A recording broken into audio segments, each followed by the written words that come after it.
Drinking buddies, this Jack Daniel's single barrel proof rye has taken the whiskey world by storm. But how much difference is there between barrels? Let's find out. I'm your drinking buddy.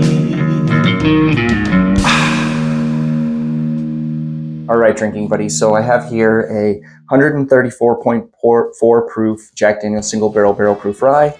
And then I have here a Jack Daniel's single barrel proof rye at 140.7. This bad boy's hazmat. And I haven't opened this one yet. I didn't really want to have two of the same bottles open unless there's a big difference in proof. So I got with a buddy and I traded him a sample of this for a sample of this. So he bought the same one. So yeah, I think it's going to be pretty cool. This one's hazmat. This one already does taste a little hot for what I like to drink on a daily basis. It is sitting at 134 proof, but it drinks a little hotter than that. So if this drinks hotter than 140 proof, it might not be my jam. I do like the higher proof stuff, but I like something that drinks a little below its proof, if that makes sense. So, you know, this 130 proof Thomas Handy drinks like it's like 110, you know. Let's see, this 124 proof Willet Purple Top drinks like it's about 115. So I like it to be a little less than what it drinks, you know, what it is. Anyway, I am blabbing at this point. Best thing we can do is try them out. Let's dive in.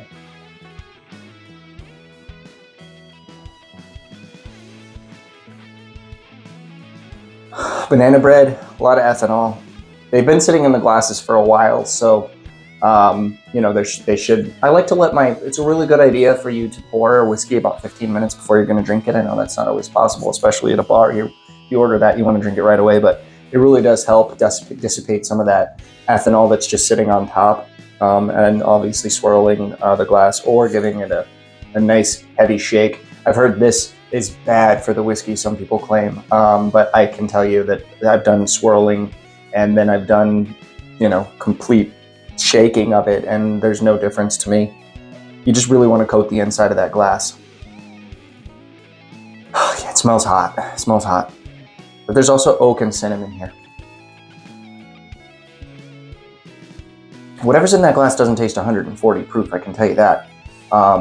That is brown sugar, cinnamon, banana, something baked, like almost like a croissant on there, like light and fluffy pastry of some kind. Wow, yeah, that's really good. Oak coming through. I'm really curious how old these are. No age information on here, so no idea. Well, this one certainly smells lighter.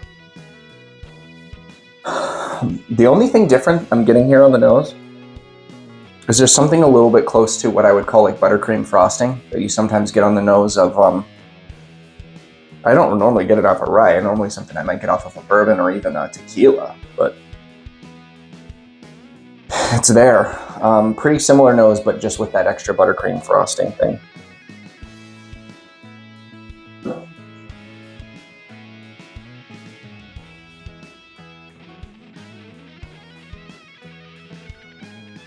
I did not expect to get that different of a result. Syrupy mouthfeel with, man, the more I drink them, the more they taste the same. Okay, so this experiment's really interesting because it's really giving me a lot of things going on. You know, I might just be picking up differences that I would normally pick up off the same glass. Like sometimes you go in and you're like, oh yeah, bananas and nut bread. And then the next glass, you go, oh yeah, just bourbon vanilla. And, you know, they're actually really starting to taste the same.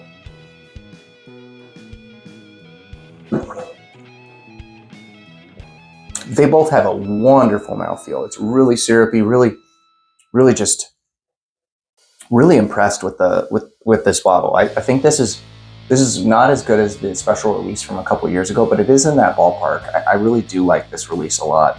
I'm loving that this is a new bottle that'll just be available all year. This is definitely going to be a contender in my Whiskey of the Year tournament that I'll do at the end of the year. This year, I think I might wait until early 2023 to do it, because I live in Arizona, there's a lot of releases that I don't have access to until months after they're available at other places. And a lot of the really good whiskeys come out at the end of the year. So that, for example, after I did that tournament, I got BTAC bottles. After I did that tournament, I got several bottles that were from last year. That's the only ones I'm thinking of. Oh, no, I had that. Let's see. Anyway, I had some really good stuff that came out later.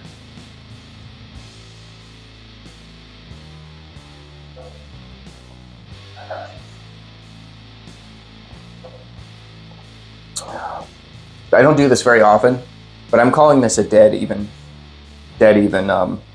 match. I don't really taste much of a difference. I feel like they're so similar.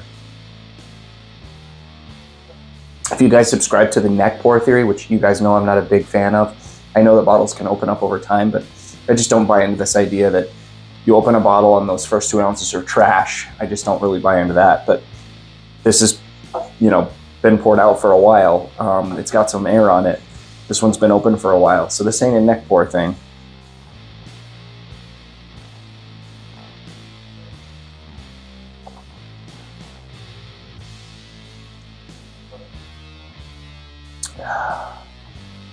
I'm gonna give a slight edge to the glass 2, but it's so similar. I would not hesitate to buy this again. I'm going to try to get, I might even bunker some of this. I'm not a bunker guy, but I think that this could be more rare than they're saying it's going to be. They're claiming that this is going to be a readily available bottle. You can just buy anytime you want. I don't know about that. A slight preference to glass 2, which happens to be the lower proof guy. So maybe I'm not a proof hound. Maybe I'm a proof fraud. Tell me if you think I am in the comments. Have you guys had these yet? Let me know in the comments what your proof points are. Maybe we have some sister barrels or something like that. What is your opinion of Jack Daniels? I think they're one of the best manufacturers of whiskey out there right now. I think they're doing wonderful things. There used to be a laughing stock of a brand, and which is funny to me because I think even Old Number 7 is pretty good. I like the entire Jack Daniels line for what it is. I don't know if there's a better 80 proof whiskey on planet Earth than regular Jack Daniels 80 proof. So that's how I feel about it, at least. It's the perfect, I'm at a bar and they don't have anything good to drink. Oh, good, they have Jack. That's how I look at Jack Daniels. Anyway, drinking buddies, I really appreciate all of you.